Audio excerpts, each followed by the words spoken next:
The boy's vacant gaze moved across the crowd of amused onlookers. He slowly mirrored their smile and broke into an uncertain grin at the joke which he did not understand. I felt sick inside, because looking at his vacuous smile and seeing the bright eyes of a child, uncertain but eager to please, I realized what I recognized in him. They were laughing at him, and at first I had been amused along with the rest of them. Suddenly, I was furious.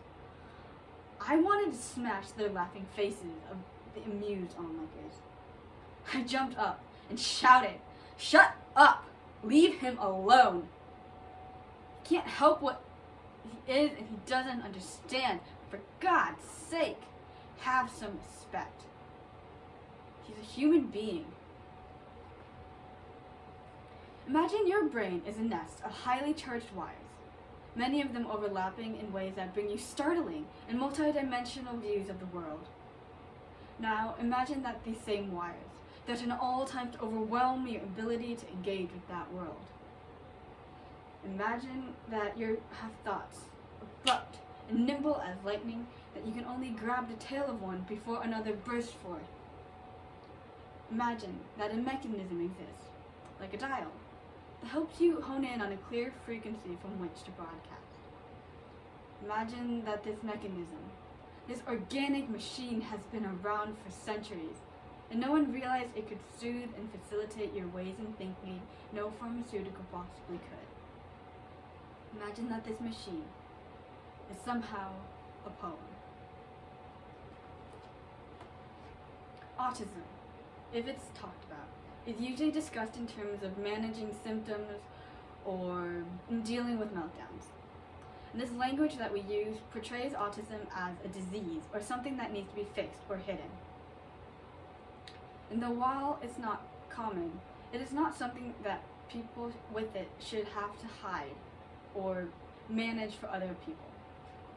The poem's answers towards questioning other than what is autism and The Maker Wanting Space by Hannah Emerson, For My Friend by Linda Conrad, and Beethoven's Last Song by Aaliyah Pierce, and prose by Daniel Keyes, Chris Martin, and Anonymous show that autism, while it's not common, is not something that needs to be fixed, and that we should just embrace it.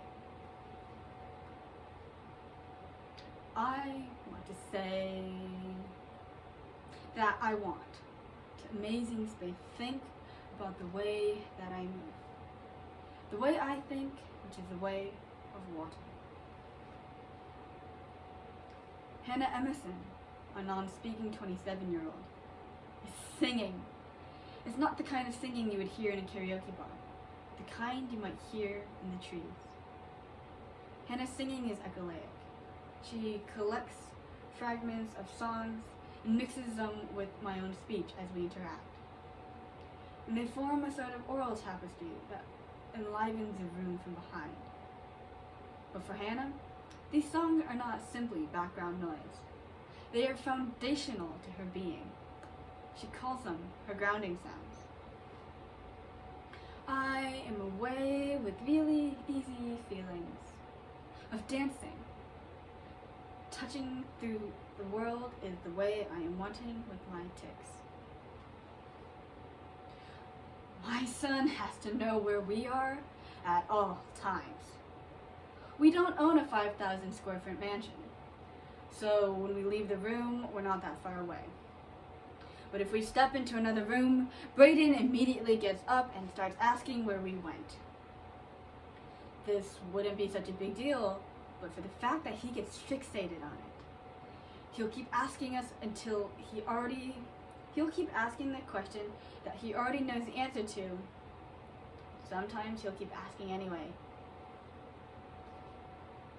Ticking through the world is like touching it.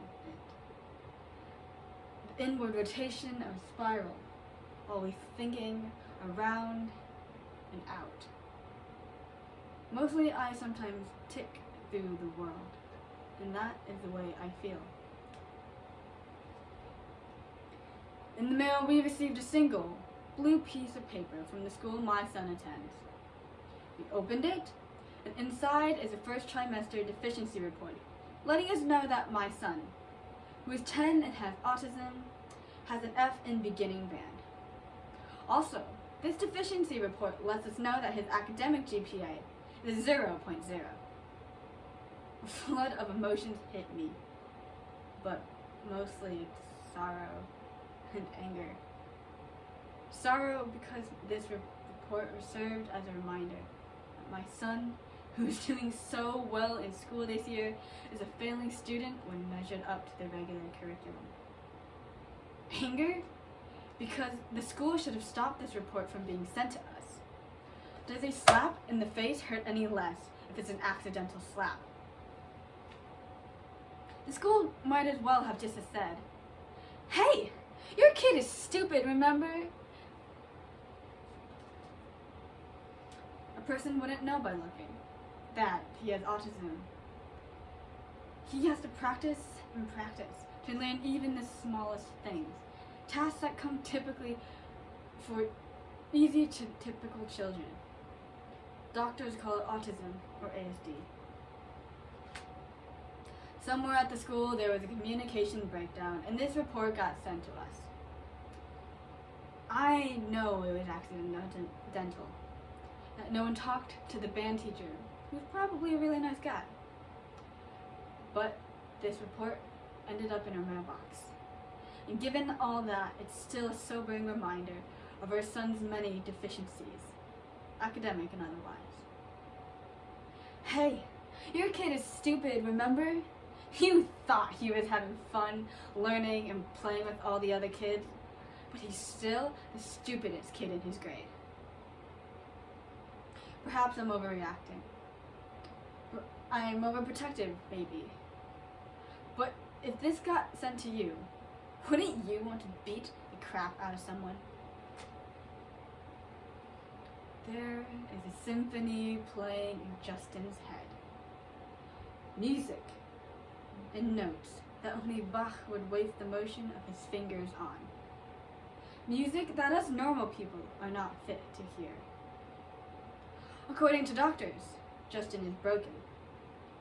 They say the day he was born, he was too mute, and that the only reason he reached out a hand was because he felt a beat.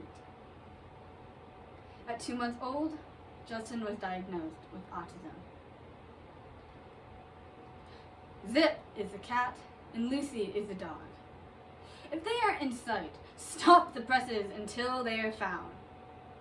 I think we need to install transmitters up their butts and give the transceiver to Brayden. Sheesh. Another thing, he really fixates on bugs. If he sees a fly zooming around the room, everything must stop till the fly is dead. It doesn't matter if we are eating dinner. We still have to get up, chase the fly around the room, give it a proper burial, before we return to our cold food. Justin is different. And according to doctors, different must be fixed. Different is a disease. Different is being too simple in a world that must be complex. But Justin is beautiful. Simply beautiful. We might in these days say that beautiful is dead. But every time Justin tickles the keys of a piano, he gives Beethoven a second chance at life. When he is performing, he's not performing for you or for me. Justin is great enough. He doesn't even care. Justin is great enough. He is the enough that we ignore.